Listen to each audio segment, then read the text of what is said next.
Welcome to Channel 18 News. I'm Jim Rogers. Tuesday night during the regular session of the Sulphur Springs City Council, the council approved two items that will lead to improvements at Pacific Park, two items that will facilitate the location of a funeral home or relocation of a funeral home, and discuss the development of an ordinance regarding mobile food units. The council approved a motion to solicit bids on 50 acres of property on County Road 4738 and to set a minimum bid of $150,000. The property owned by the city had been purchased to be used as a landfill, but now is no longer needed. City Manager Mark Maxwell told the council that a neighbor to the property has a desire to purchase the land, but by law the property cannot be sold except at auction or by sealed bids. He expects the property to sell for around $200,000. The sale of the property will be used to fund a second item on the council agenda that will allow the city to seek grant funds for parks, recreation, and open spaces. The council approved a contract between the city and MHS Planning and Design LLC for a comprehensive parks, recreation, and open space master plan. The master plan will encompass all city open space development, but the council will focus on improvements to Pacific Park in the beginning of implementing any plan. City council members heard from leadership of an East Side development group that seeks improvements to the park as they set goals for improvements in the area. Among improvements named by the city staff and council are an upgrade to the Grace building and other physical changes to the park. Part of the money from the sale of the 50 acres of property to be sold by sealed bid at the next council meeting would fund the improvements to the building. Council member Norman Sanders, a former Sulphur Springs police officer, noted he had spent much of his career as a community officer in Pacific Park neighborhood, and council member Jimmy Lucas stated he had spent several years of his youth at the park or walking through the park. Council's unanimity in approving the steps needed to begin improvements to the park was met by applause from a rather large number of Pacific Park supporters present.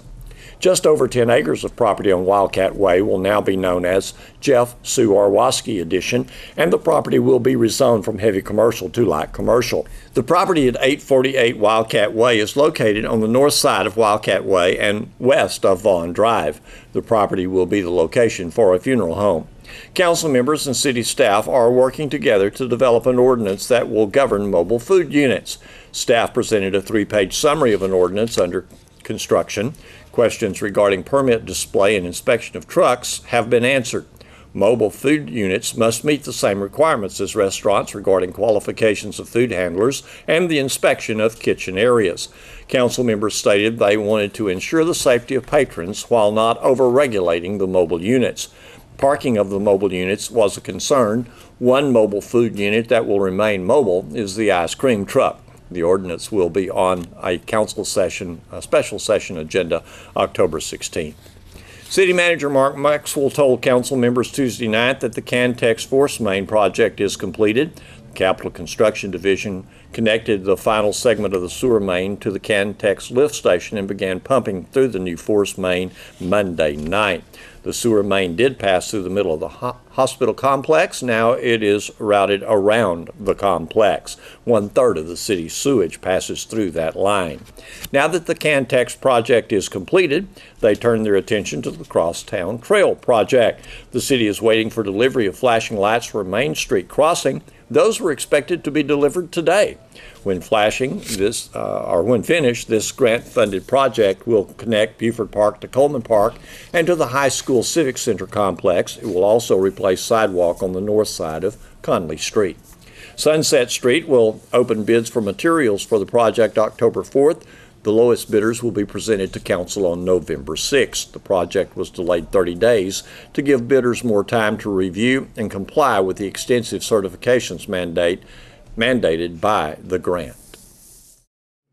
Hey, it's almost time for the pumpkin patch. In fact, it opens this Saturday, October 6th at Shannon Oaks Church. Let's find out all about it. Here's Pastor Eric Godwin. Good morning. Good morning, Miss Nola. Hi, thanks for coming in. My pleasure. And you are pastor at? Shannon Oaks Church, just right down the road here on Interstate 30. Okay, I love the pumpkin patch. We do too.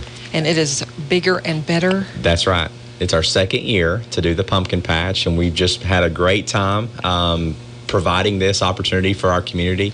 Everybody loves the colors and the activities of fall, and we noticed that there wasn't a pumpkin patch going on in Hopkins County, and so we saw an opportunity to utilize what the Lord has entrusted to Shannon Oaks Church and to provide that, fill that gap, and we were just overwhelmingly blessed with the happenings of last year's pumpkin patch. We are back and better than ever for 2018. Can't wait to see it open up this Saturday. This Saturday, October 6th is the first day, and every Saturday from 10 a.m. to sunset.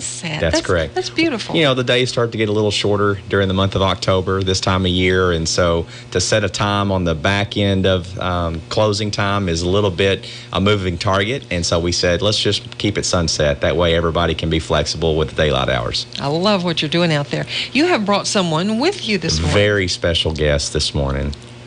His name is Mr. Evan Godwin, and he is my oldest child, and he's excited to celebrate his 9-year-old birthday next week. Can you say good morning, Evan? Good morning. And you told me you were going to say hi to a special person. Hi, Mom. Okay, great. Evan is very, very joyful this morning, and I promised him a tour of the station after our interview. He's very excited. I'm looking forward to that, too. Well, Pumpkin Patch has, as you said, provided something great for the community. And the fun is, let's just enumerate the ways. Absolutely. There are so many ways to have fun. Evan, won't you tell us a little bit about the different things that are offered at the Pumpkin Patch? What do we have to offer? Well, we have hay slides and... We have a hay maze. Yes, hay maze. We have a hay ride. Hay ride. What's that thing that gets pulled behind the tractor? Barrel train. The barrel train. What else can you ride? We have... Those four-legged creatures. Horse rides. Yeah. Oh, boy. Jack attack. Yeah. Story time. And some good old-fashioned family fun games, don't we? Yes. We have a pumpkin patch, of course, with some very special scarecrows, Scare and Crow. Absolutely. Then there is one more scarecrow named Patches there. And there's also a place where you can buy pumpkins and gourds and all sorts of things. We have and quite a there's a variety. concession stand. And concession stand. For those people who like to snack and get some grub to eat and snack on, huh? Yes. You wouldn't be one of those guys, would you? No, I wouldn't. The pumpkins and gourds that Evan was talking about, these are for people to, well, enjoy the landscape, but can you buy them? Absolutely. Every course. pumpkin out there is for sale. We have baking pumpkins, carving pumpkins, little pumpkins, big pumpkins. We have decorative pumpkins, the most Gourds. beautiful selection of gourds and Cinderella pumpkins that we've seen around in the area. Wow. Now tell me the kind of the inside story on that. Is that a lot of pumpkins that you get delivered, and how do they come? So last Thursday, the week before the pumpkin patch was actually set up, and we started yesterday morning for our first class field trip with the pumpkin patch experience. So last Thursday, we had a whole semi-truck bed loaded down with pumpkins that were delivered in from Floydada, Texas, way out west. Good. And they have tremendous pumpkin farms out there. We purchased our supply of pumpkins from them last year, and they were just fantastic to work with, and so we knew that we were going to return our business to them this year. It So- worked perfectly. Has anyone counted them? Not specifically, but an estimation is somewhere right now between 2,500, 3,000 pumpkins on the grounds. A lot of them. The whole Northeast Texas needs to know about what you're doing at Shannon Oaks with the pumpkin patch. It's a tremendous opportunity. Yeah, they could And- come to Sulphur Springs for the whole day. Absolutely right. Absolutely. We've got shaded areas out there. Yesterday and this week, the forecast for the weather's a little bit on the warm side, but looking ahead to next week, it's just going to be absolutely beautiful weather.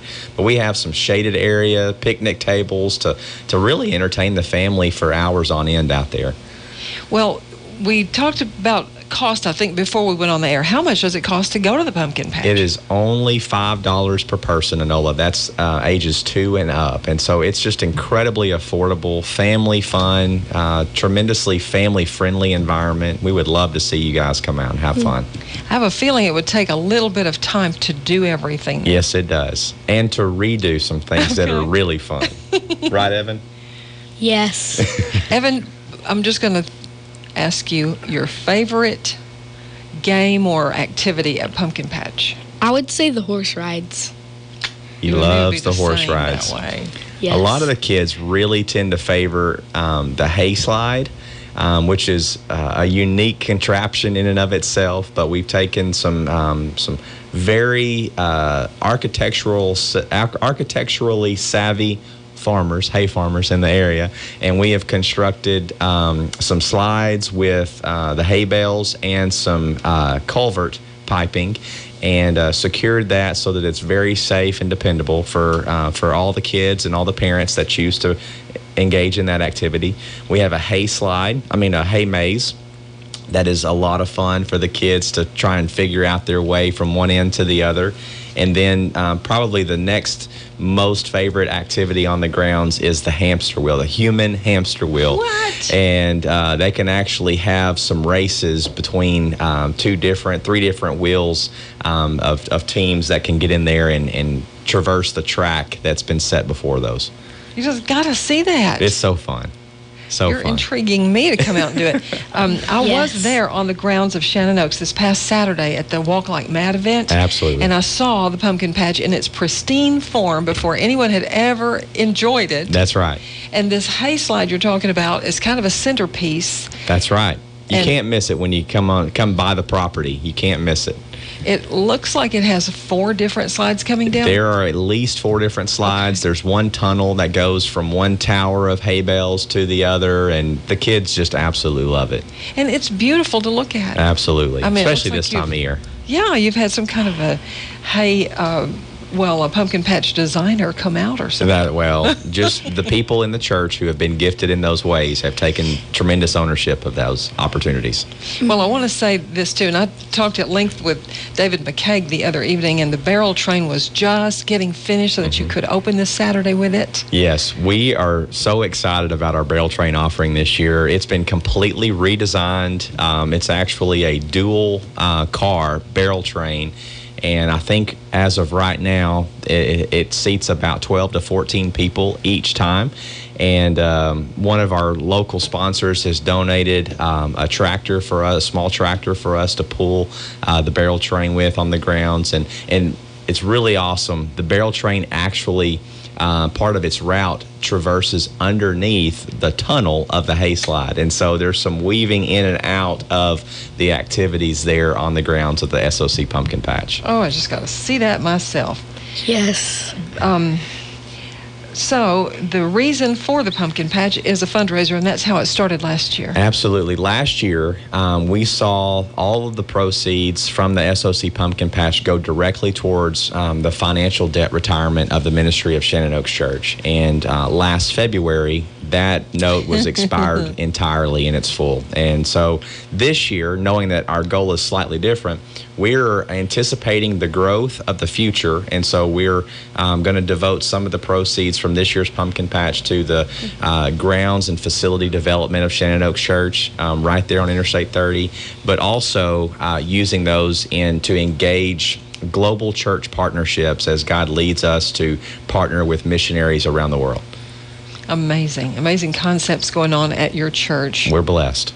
If a person wants to visit Shannon Oaks for worship, when would be the times? So we have one worship service on Sunday mornings. It's at 10 a.m. And we are located right there on Shannon Road, the service access road for the Interstate 30. And we take the same exit 125 to access Shannon Oaks Church. Somehow living here, I hardly ever look at the exit signs. I know it. So Sunday mornings at 10 for worship. That's correct. Well, Pumpkin Patch is up and running and ready for, one more thing. One popular part of your Pumpkin Patch is school classes being able to visit. Yes, I would say one of the best experiences for the Pumpkin Patch is just the sheer volume of children from the local community schools that are able to come out every Tuesday, Thursday, and Friday during the month of October for the SOC Pumpkin Patch. They have the absolute best time, and we actually saw that effort get underway yesterday morning with our local Travis Primary School came out and brought just under 200 children for that experience in the duration of the morning yesterday. So you pick your Tuesday, Thursday, or Friday. Yes. But the kind of bad news is it's almost booked out. At this point, all but one day, which I believe is October 26th, that's a Friday morning, has been booked solid for the field trips. And so if there's anybody listening that would know of a class that hasn't yet scheduled a class field trip for the Pumpkin Patch, we have the capacity to welcome you on Friday, October 26th. Okay. But let us know as soon as possible because it's first come, first serve. Okay. And how to let them know. And if you give them your cell phone, it's probably going to ring immediately. That's okay. Honestly, the best way to communicate with us is through our Facebook page, and that is SOC Pumpkin Patch. Okay. And you can find us there. We have lots of videos and information about the Pumpkin Patch. On the Saturdays in October, we have special activities that are available for the general public as they join us at the Pumpkin Patch that are not available during the school field trips. And one of those things is the horse rides on Saturdays and special concessions, live music, special community events and things like that. And so the Facebook page is the best way to stay informed with what's going on at the Pumpkin Patch during the month of October. Everything is always positive out at Shannon Oaks, and everyone I've come in contact with that is part of the church is that way. It from what I understand and what I've been able to discern, Enola, it has been that way since the beginning. God has just rallied a unique and very, very loving group of people there, and it has truly become part of the DNA of the church. Something else, we were talking about the blessings of the congregation using their facilities, their resources to do this Pumpkin Patch. You've got a lot of people apparently with youth and energy to do a lot of the building out there. Absolutely. We couldn't do it without all the engagement and the ownership that our church members have exhibited and displayed. We have a Pumpkin Patch planning team who has literally been meeting at least once a month for the past 6 months, working towards this very time and place right now. And their efforts have been just tremendously appreciated by me and the rest of the leadership of Shannon Oaks Church. We could not do it without them. And then on top of that, we have literally hundreds of volunteer spots over the course of October that are being filled by the people within the congregation of Shannon Oaks Church. Wow. And it's just a tremendous blessing to see the family come together in such a powerful way. And I'm looking forward to meeting some of those Pumpkin Patch team members when I come out. And so plan Saturdays in October at Shannon Oaks Church at the SOC Pumpkin Patch, 10 a.m. to sunset. That's right. And it's not going to break the family to go. $5 a person. That's right. Ages 2 and up. And thank you very much for that reasonable cost. Absolutely. Miss Enola? Oh, yes? I would like to say something to 5 very special people. Go ahead. Hi, Eden. Hi, Ellie. Hi, Emmy. Hi, Ezekiel. Hi, Elijah. And those are your siblings. Those are your siblings. That's right. You're the lucky one that got to come with Dad this morning, aren't you, buddy? I think Evan is the eldest of that big family. That's right. Yes. That's right.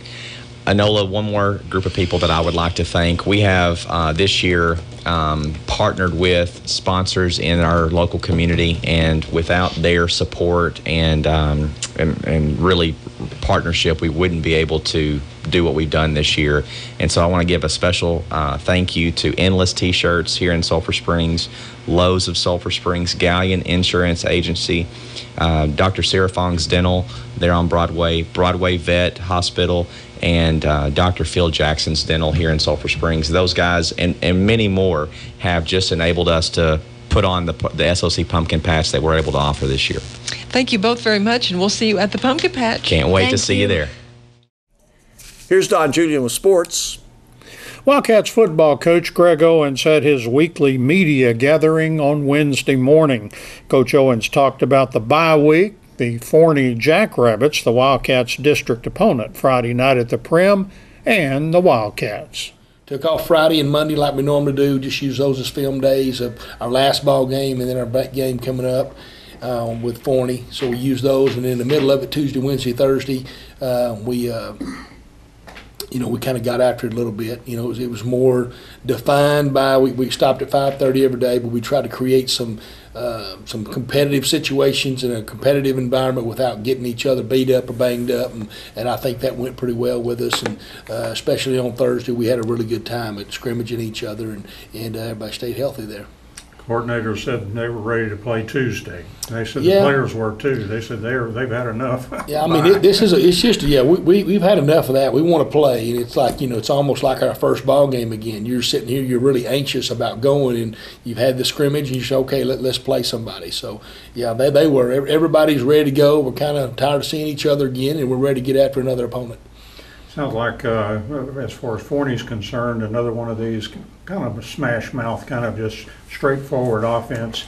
Don't throw the ball particularly well, just really run. Yeah, I mean, it is. I mean, I think our whole district's almost going to be that way. I mean, it's just a little different deal this year where everybody, just wants to run right at you, and it is kind of smash mouth. It is kind of, here we go, we're going to put two tights and a wing, then we're going to unbalance you, and we're going to run right at you again. So it's about physicality inside and doing those things, which is the same way it was with Terrell, who's running the option at you, still about being physical. And you go back to Royce City again. I mean, they're really physical up front, doing the same thing, trying to have some ball control. And, that's what I've been impressed with Forney about. They do have ball control. They can throw the football better than the previous two teams we played. So I'm really impressed with their little quarterback. A lot of savvy. He's a competitive little dude. He just gets after it. I mean, he can throw the ball. I mean, their philosophy is not going to spread you and throw you, but when he needs to throw, he can throw the thing, and he's thrown some nice passes and done a good job. So you've got to kind of keep him in check a little bit. Sound like people that really love line play. This is going to be a great game with our O-line working against their D-line and vice versa. Yeah, but both ways. But those sides have good linemen, big linemen, physical linemen, all those things. So, I mean, it's going to be, again, it still comes down who's going to be most physical up front, who can control the line of scrimmage. So, you kind of go back to the Royce City game, and for 2 quarters I thought we did, and the other 2 we didn't so well. They did a great job against our offensive line. So I think we got whipped a couple quarters in there. So challenge those guys. They understand that. So we worked a lot on paddle level and doing those things. But, I'm impressed with their guys. They've got a running back that's deceptively fast, shifty guy, quick. I mean, he hits it. So we got to make sure we wrap up and do a great job. But he is a tough runner. Not overly big, but he is a guy that's a slasher, and he'll split it if you don't take care of it. Have a linebacker really can tackle too in the middle. Yeah, they got a nice guy in the middle. But I tell you what I'm most impressed about defense is, you start getting nervous when they got skill numbers on defensive linemen. So number 4 and number 10, wow. and number 10 is really a nice player. He's a tight end, and he's also the nose guard, a guy they slide across the front. So those guys are the ones that seem to me cause the most disruption. Those are the guys, kind of create some havoc in there and create just problems for you and athleticism issues and those kind of things. So, tempo will hopefully play a part in that. Going right at those guys hopefully play a part of that. That's why it's so important for our O-line to have a really good night. Be focused and coming off the ball, pad levels low, and we can't have the stalemates like we had at Royce City. We've got to create some double teams, and we got to get them off the ball and get those guys tired. So that's part of it. But they're to me, the strength of their defense are those front 3 that they have in there, and they'll rotate guys in. So we have to take advantage of that. So try to get them tired, get those cats out of there, and when they're tired, run right at them. And when they're out, hopefully the next wave is not as strong as the first one, but everybody they put in there is pretty skilled and pretty physical. I mean, that definitely some of their mentalities be physical. We need to pick up the pace. Sounds like Coach Young's been working, obviously, to try to get the tempo up a little bit more. We've kind of slowed down. Yeah, we've had a tendency a little bit. You got to yell at them, let's go, let's go, let's go on the field to kind of get it going. But when our tempo is better, I'm not saying we're at blazing speed. Right. I'm just saying when we're quicker and we're clicking, then we were better at that. We get out there and we start moseying around, walking to the ball, looking around, all those things, and we just kind of play in the opponent's hands. So we've worked on that quite a bit, and they're trying to get the guys going. So that's just a mindset, and we'll be a little more urgent this week. Forney very good at causing turnovers. I think they've had 10, maybe 5 pass interceptions, 5 fumble recoveries. They've really, for one reason or the other, they can turn the ball over. Yeah, they've been fortunate on that side, winning the turnover battle, doing the things they need to do those things, and so to give them success. And so we've got to, do the same thing. We need to win the battle. That's one of our goals, is to win a turnover battle, one of our defensive goals. And so we've got to do a great job of that, and we've got to limit those things. So we've got to be smart about where we're going with the ball and just take care of the football. We've done pretty well with that so far this year, and so no reason we're not. I think our receivers got to pick up play a little bit. We've had too many drops, in the first few games, and so we've got to be a little more smart about that. And our attack offensively, just go right at them, take what they're given, same stuff I tell you all the time, but we've got to do that. So we worked on some other little sets offensively this week, and just trying to be more urgent about getting there. I know Coach Tyson is hammering receivers right now about being perfect on route running, so that's really been a focus for us, to be pinpoint route running, know what we got, and DeCorion's got to get it out of his hand, which he's done a pretty good job of that. I mean, when he sets his feet and he goes, and he doesn't check and bounce a little bit, and that's when you start getting trouble. So, and that plays into some of those interceptions and those things. But when we throw it, when the guy's breaking open instead of waiting for him to be open, I think those things are good. So we've been pretty good about that. Again, cleaning some of that stuff up on his part, getting it out of his hands quickly, so he's not taking shots back there too. It's been really good. And our running backs have been really good coming out of the backfield too, catching the ball. So that's just another dimension, I think you got to deal with too with us and doing that. I heard, what's the guy who used to be at Texas Tech, Mike Leach? I heard Mike Leach on a rant this week. He's at Washington State now, and he was talking about, everybody's talking about being 50-50, 50 run, 50 pass, all that stuff, want to be balanced. He said, balance to me is getting every kid the ball. And throwing it all over the field. And I think we've done a pretty good job of that too. We've kind of spread it out. A lot of different receivers. All the receivers have got balls. Running backs come out of the backfield. So what he's saying, I understand what he's saying. Yeah, you'd like to keep it balanced, run past, you know what they're doing, but at the same time, make them defend everybody on the field. All 5 skill kids, they got to defend all of those. And so deep ball, short, the whole thing. So don't just be, too focused just on one area or whatever. I mean, spread it around, take some shots. And I think we've done a good job of taking some shots down the field and backing guys up. But then our screen game and quick passing game is also coming to play. And the swings out of the back with the back. So it's a lot I think we have people to deal with, and we just got to find those matchups that we really like and what they're giving us, and we got to really exploit those and take advantage of them. The Lady Cats volleyball team broke into the district win column in a big way with a commanding 3-0 win at Mount Pleasant Tuesday evening. Score was 25-12, 25-15, and 25-12. Lady Cats got off to a strong start right away. Lady Cats jumped out to a 7-0 lead in set 1. 6 of those points came after Lexi Wisenhunt serves. The Lady Cats' largest lead in set 1 was 13 points as they closed out the set 25-12. The second set looked like it was going to be a much closer one. The Lady Cats actually trailed early and only led 15-13 about midway through the set. But the Lady Cats closed with a 10-2 rush to wrap up set 2, 25-15. Wisenhunt closed out the set with 3 straight serves that handcuffed the Lady Tigers. Set 3 also started strongly for the Lady Cats as they had a string of 8 straight points off of Wisenhunt serves that gave them a 9-0 lead. The closest Mount Pleasant got to the lead in set 3 was a 6-point deficit at 11-5. Sadie Stroud had the final 4 serves that led to Lady Cat points, to wrap up set 3, 25-12, and the match 3-0. Autumn Tanton continues her strong play during district matches. She had a team-high 16 kills, and she added 5 digs. Other Lady Cats with kills included Abby Bayer and Sydney Washburn with 7 each, Maddie Vickery with 6, Sadie Washburn with 4, Wisenhunt with 3, and Kate Womack had 1.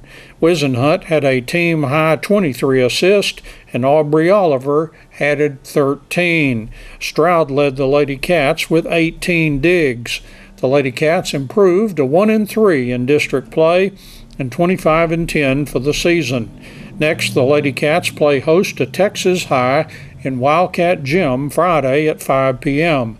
That match will mark the end of the first half of district play.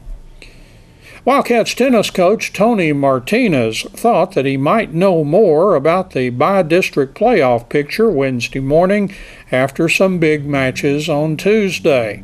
Now it appears the playoff picture may remain cloudy for another week.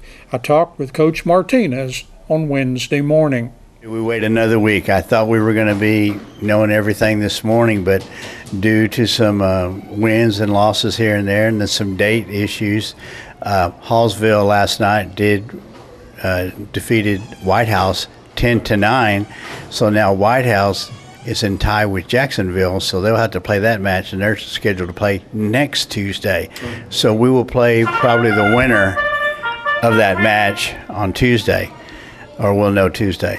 Then the T-High and Lindale match is scheduled for next Tuesday also due to scheduling. So there was a bye in there somewhere. So we're not complete with this district until next Tuesday of next week. Okay, so we're set for number 3, but we don't know who number 2 is going to be in the other district. Correct. That's all we're waiting for. And you know, I'm not going to speculate and say, hey, I think it's going to be White. You know, you can say I thought White House would be the number 1, and Hallsville beat them last night. And, you know, Jacksonville is still a good team, too, and it's still up for grabs. So whoever, you know, wins that match next week is who we're going to play, be it Jacksonville or White House. How's your team doing? They're working hard, I guess. We had a good workout yesterday. We're having good workouts. We're pacing ourselves, you know, not trying to overdo everything.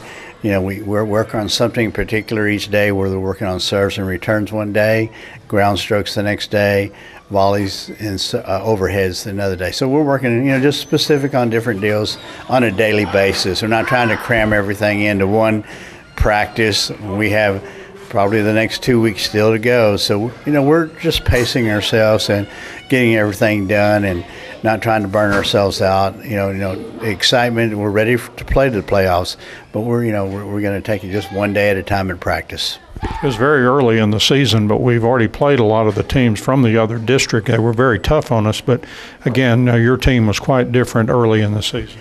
Definitely. You know, we had some people who were still on vacation. I mean, these are all matches that were done the first week of August 6th through the 10th. And then we had people who weren't, you know, certified through the physicals of getting their physicals done. So we were missing about 4 key people. And I'm not saying that's the big excuse, but, you know, it's where we'll be a lot closer in our matches here the next time we play them. Do you know when you might play by-district matches or dates for that? Or? I think right now they're set for October the 16th, starting on October the 16th on Tuesday. If it rains, it's the rest Wednesday and Thursday type deal, so 16th, 17th. So we're looking at 16th, and any of the schools that we're playing, like which would be Jacksonville or White House, we're probably going to play them like in Van at a neutral site. You know, we already looked at some neutral sites, and it probably would be Van is where high schools were what we would do. One of the 5 new inductees into the Sulphur Springs Hall of Honor Friday will be John Holloway, a track and field athlete from the class of 1991. Holloway earned a letter in track and field all 4 of his years in high school. He participated in numerous track and field events, but his specialty was the high jump. To this date, Holloway still holds the school record for the high jump at 6 feet and 10 inches. During his junior year, Holloway earned a silver medal at the state meet in the high jump with elite jump of 6 feet 9 inches. His best ever was a jump of 7 feet and a quarter inch on the summer track and field circuit when he was in high school. After finishing second in the high jump at the district meet during his freshman year, Holloway took first at the district meet for the next 3 years. He was a 4-time regional qualifier in the high jump, and he medaled 3 times at those meets. Holloway also earned 3 letters in football and 2 in basketball at SSHS. After graduation in 1991, Holloway attended Texas Tech on a track and field scholarship. He finished up at the University of North Texas. Holloway is currently Business Development Manager for Advanced Process Solutions. He lives in Melissa with his wife, Bridget, and their 3 children. Thanks for watching Channel 18 News. Have a great evening.